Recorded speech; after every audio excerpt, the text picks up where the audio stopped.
Hello everyone, कैसे हैं आप लोग। आई होप आप लोग अच्छे होंगे। आजकल चीज़ों की गारंटी है, लेकिन इंसान की कोई गारंटी नहीं है।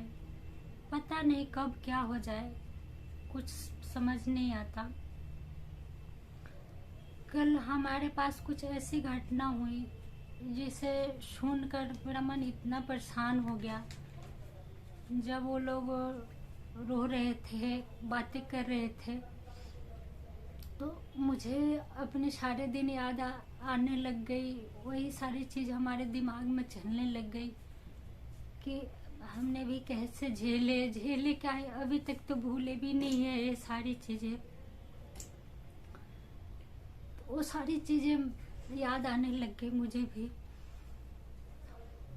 कि कितना टफ टाइम होता है ये सब चीज़ों से बाहर निकलना। जिसके ऊपर बीतता है वो अच्छे से समझ सकता है कि इस सिचुएशन से बाहर निकलना कितना डिफिकल्ट होता है।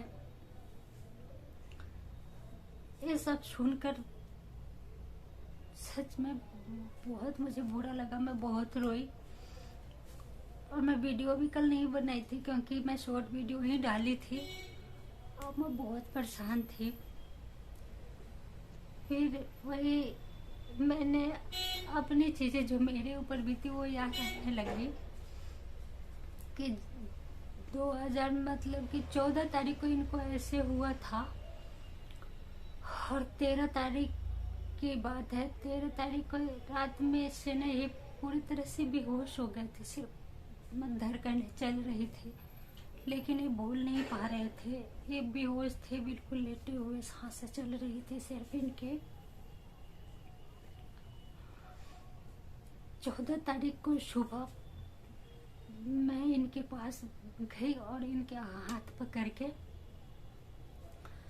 और उनका हाथ अपने हाथ के बीच में दोनों ऐसे दबा कर उनके पेट पर ऐसे मैं लेट गई और मैं रोने लगी।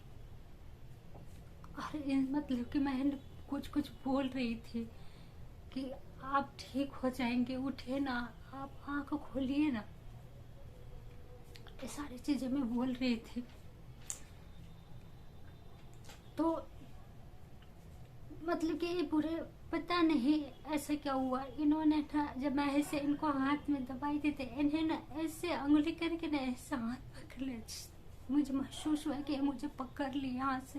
तब देख रही हूँ मैं इनकी और ना तीन की आंखें ना हल्की हल्की सी खुल रही थी। मेरे जेठानी लोग भी थे, वो लोग बाहर थे, चाय पानी पीने के लिए वो लोग बाहर गए हुए थे और मैं इनके पास ही थी क्योंकि मेरा मन ही नहीं करता था कहीं जाने का इनको छोड़कर।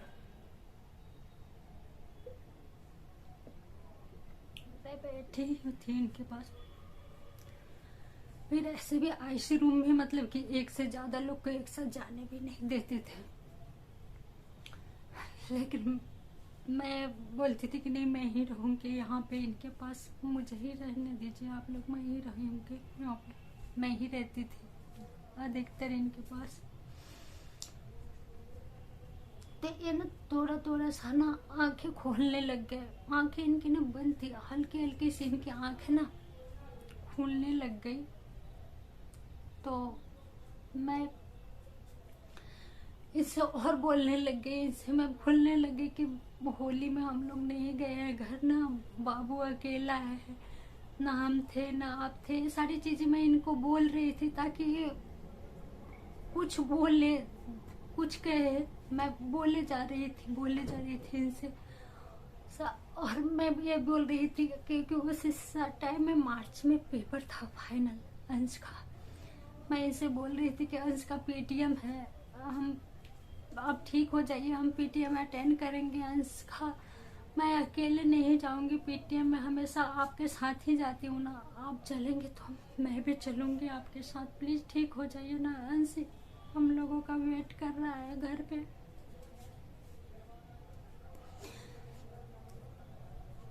तो इनकी आंखें ना और ज्यादा खुल रही थी, आंखें इनकी खुल रही थी। जो बेहोश थे पूरे रात से, वो आंखें इनकी खुलने लग गई।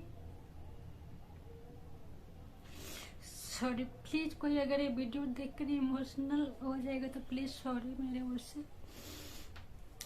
तो इनकी आंखें ना और खुलने लग गई।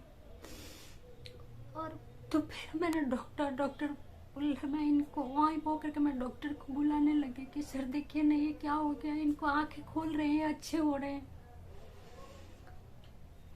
तो डॉक्टर आए और इन्हें देखे, चेकअप किया उन्होंने पूरी तरह से। चेकअप कर ही रहे थे तो पूरे मतलब कि ऐसे उतने में मेरे जेठानी भाई सब लोग अंदर घुस गए आईसीयू में कि ऐसा क्या हो गया। और सब लोग आए, मैं वैसे हाथ पकड़ी इनके वहीं पे खड़े थे। मेरे जेठे लोग पैर के पास इनके खड़े थे और एकदम से ना बॉडी में ना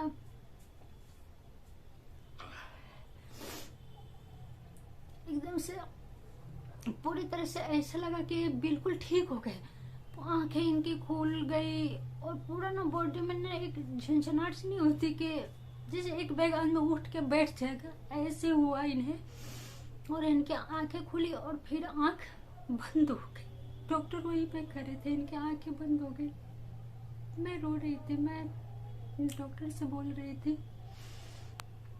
कि सर ये तो ठीक हो रहे थे, इनकी आंखें एक बैग बंद कैसे हो गई, आप देखिए ना, आप चेक कीजिए। तो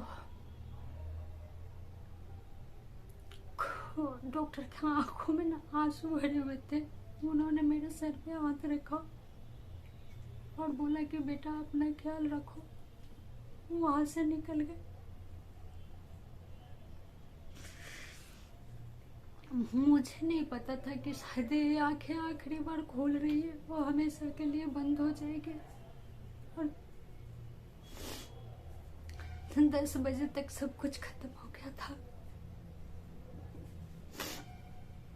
तो उसके बाद तो मैं बिल्कुल सून पड़ गई थी, कोई होश ही नहीं था मुझे कि अब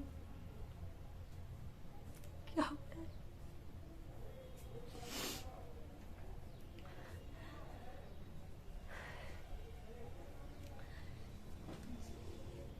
तो किसी पे जब किसी के साथ जब ऐसे होता है ना तो वो सारी चीजें याद आने लगती है कि कितना टफ होता है ये सब झेलना।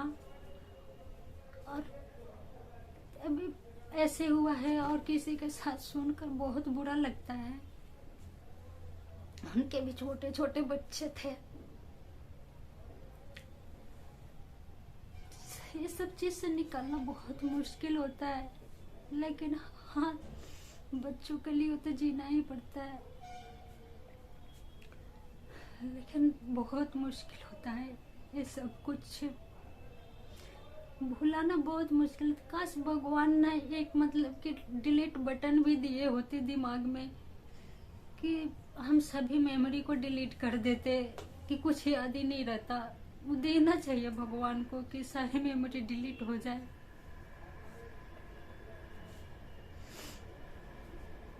सच में मतलब कि यही है कि अब मुझे ये सब कुछ देख कर ना बहुत एक डर बैठा रहता है दिमाग में। मैं यही सोचती हूँ कि इंसान का कोई गारंटी नहीं है कि कब क्या हो जाए किसके साथ, कोई नहीं जानता। सच में बहुत मुश्किल होता है ऐसे टाइम को झेलना, इन सब चीजों से बाहर निकलना।